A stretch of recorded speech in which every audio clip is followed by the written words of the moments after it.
ప్రధానంగా ఒకటి బ్రదర్, మీరు కరెక్ట్ క్వశ్చన్ అడిగారు. నాకు బీఆర్ఎస్ పార్టీలో ఏమాత్రం కూడా అవకాశం ఇవ్వలేదు, ఏమాత్రం కూడా కనీసం నేను టీచర్ పోస్ట్ కూడా ట్రాన్స్ఫర్ చేసుకునే పరిస్థితి లేదని నేను చెప్పిందే మీరు నన్ను అడుగుతున్నారు ఉల్టా.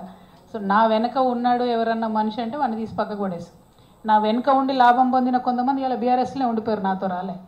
ఇక ఇక్కడ ఉన్న బ్యాచ్ అంతా కూడా ఎవరికి ₹1 లాభం జరగని వాళ్ళంతా ఇక్కడ ఉన్నారు, ఉద్యమకారులంతా ఇక్కడ ఉన్నారు, బీటీ బ్యాచ్ అంతా అక్కడనే ఉంది, యూటీ బ్యాచ్ అంతా ఇక్కడ ఉంది. సో నేను అనేది ఒకటే, నేను జాగృతి సంస్థలో ఉన్నా లేకున్నా, పార్టీలో ఎంపీగా ఉన్నా లేకున్నా, నా దగ్గరికి ఎవరన్నా వచ్చి ఒక రిక్వెస్ట్ చేస్తే నా శాయశక్తుల ప్రయత్నం చేశా హెల్ప్ చేయడానికి. అది ఇప్పుడు కూడా చేస్తా, రేపు కూడా చేస్తా. As a politician that is my rule. But నాతో పనిచేసిన జాగృతిలో పనిచేసినటువంటి నాయకులకు, కార్యకర్తలు బీఆర్ఎస్ పార్టీ నుంచి ఎటువంటి ఆదరణ కూడా లభించలేదు. జాగృతి వాళ్ళు అనగానే పక్కకు పెట్టడము, హేళన చేయడం. ఎందుకంటే మేము చేసినటువంటి ఉద్యమాలు మర్చిపోయినారు, మేము ఉద్యమంలో చేసినటువంటి కాంట్రిబ్యూషన్ మర్చిపోయినారు.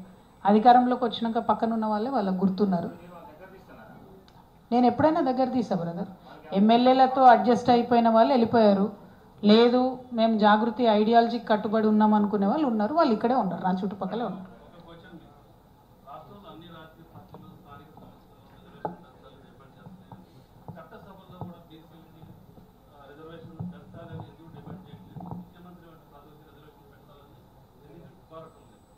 నేను ఫస్ట్ నుంచి చెప్తూ వచ్చాను, నా కమిట్మెంట్ మహిళలకు చట్టసభల్లో రిజర్వేషన్ రావాలి.